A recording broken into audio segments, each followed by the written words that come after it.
Yo, hey, this shit easy, nigga. Hey, all I'm talking about, nigga, I'm still out here trying to get it.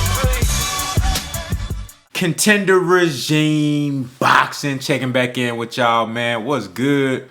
Hope y'all doing well out there, man. I've been hearing some good news and, rumblings and bumblings about a possible rematch between JERMELL CHARLO and Brian Castano, the undisputed matchup, in which I still consider to this day in recent years the most competitive division in boxing. You know, a lot of people look at welterweight and lightweight and say, oh, these are the most talented and most loaded divisions in boxing, and that very well may be true. But when we talking about the most competitive, man, 154, them dudes, I respect them guys so much, man, because they put it all on the line and they don't be bullshitting.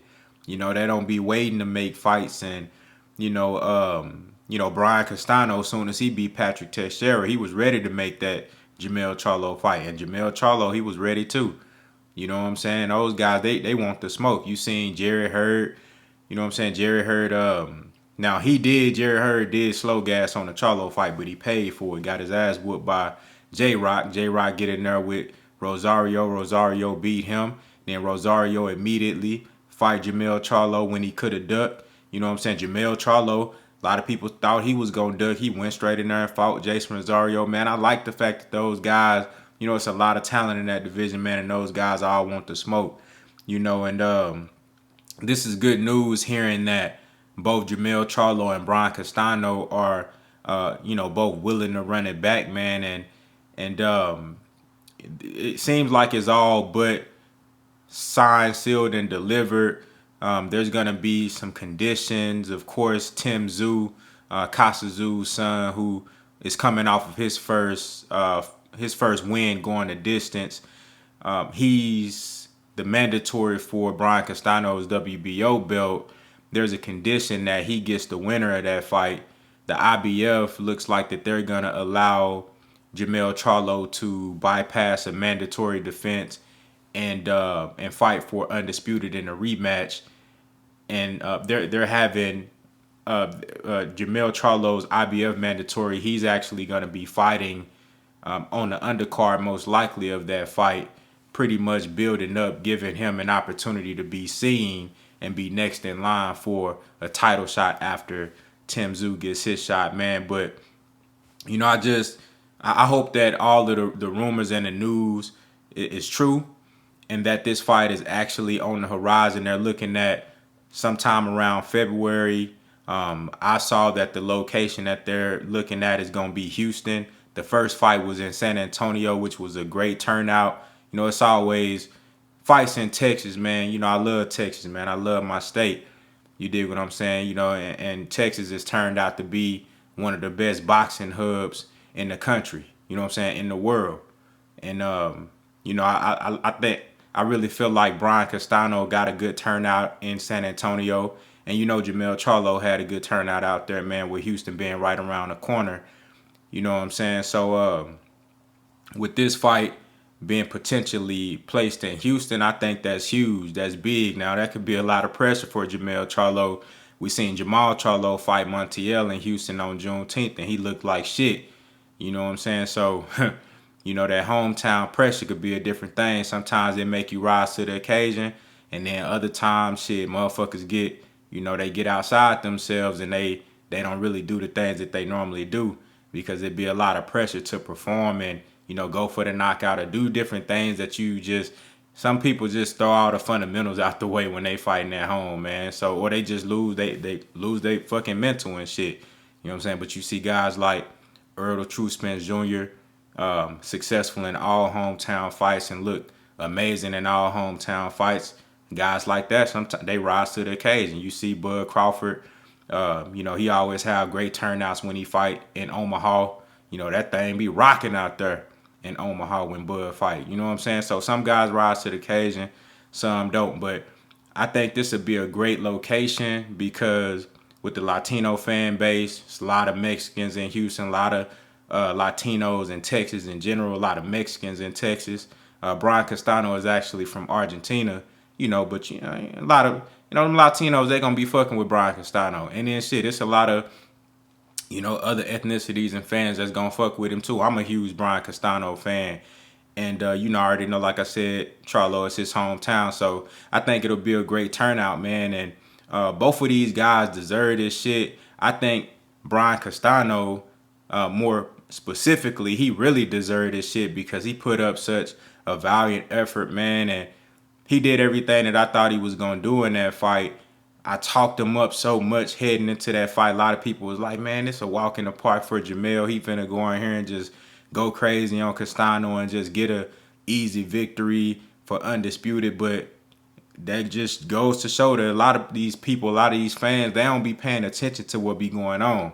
They don't be paying attention to the super welterweight division because it ain't a whole lot of stars. You know what I'm saying? There's just a lot of dogs in that motherfucker that's fighting, that's really getting down.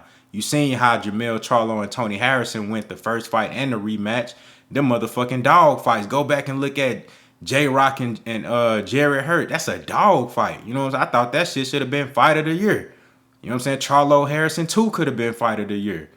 You know what I'm saying? So them boys having dog fights at 154. And I told y'all that Brian Castano was going to be a dog. And he went out there and he pushed JERMELL Charlo to the motherfucking limit. You feel me? And he fought to a draw. A lot of people thought he won. There was also a lot of people felt like JERMELL CHARLO won that fight. I thought that JERMELL CHARLO really didn't fight to his full potential.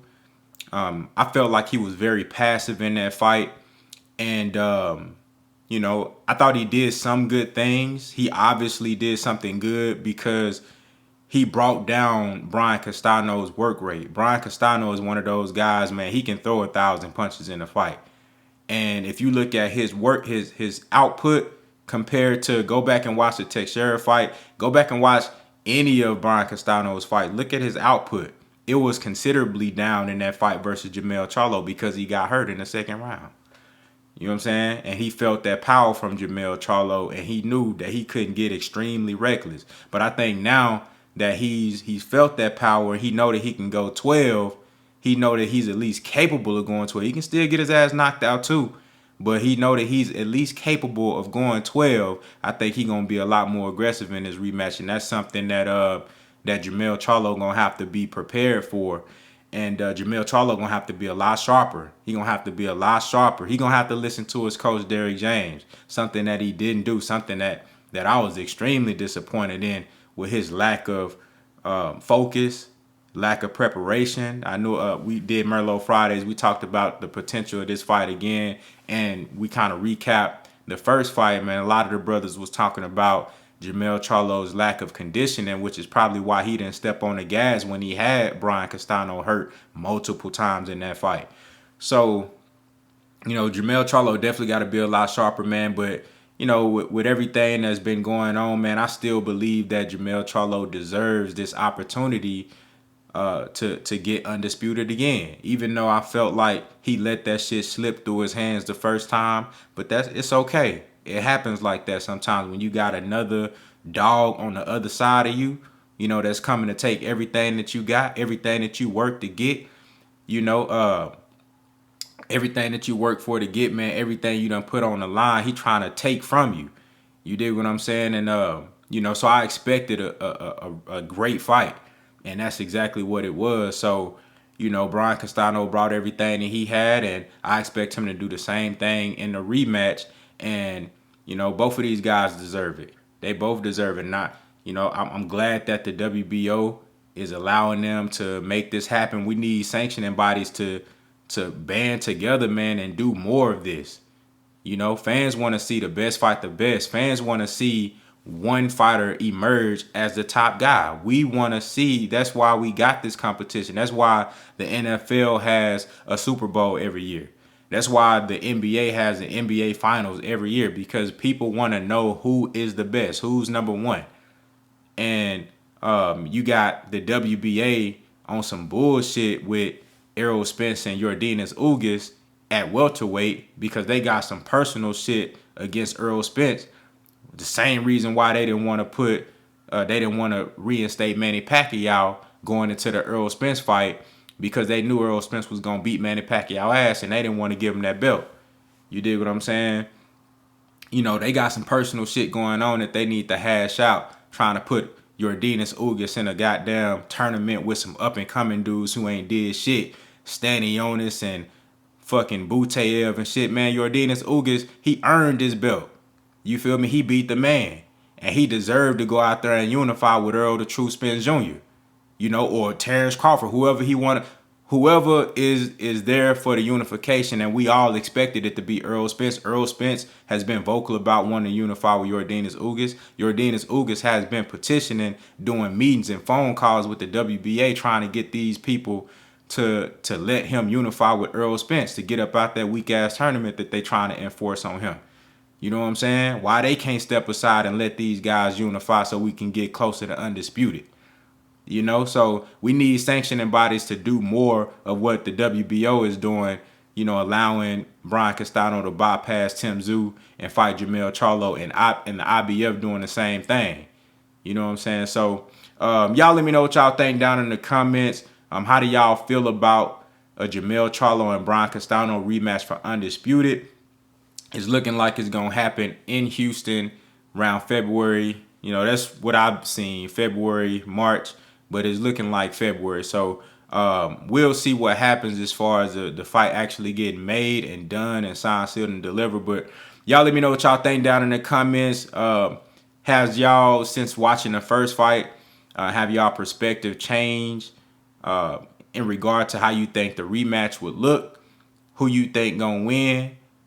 What's your thoughts leading up to that fight, assuming that it gets made, man? Y'all let me know what y'all think down in the comments. Contender Regime Boxing. I'll holler at y'all boys, man.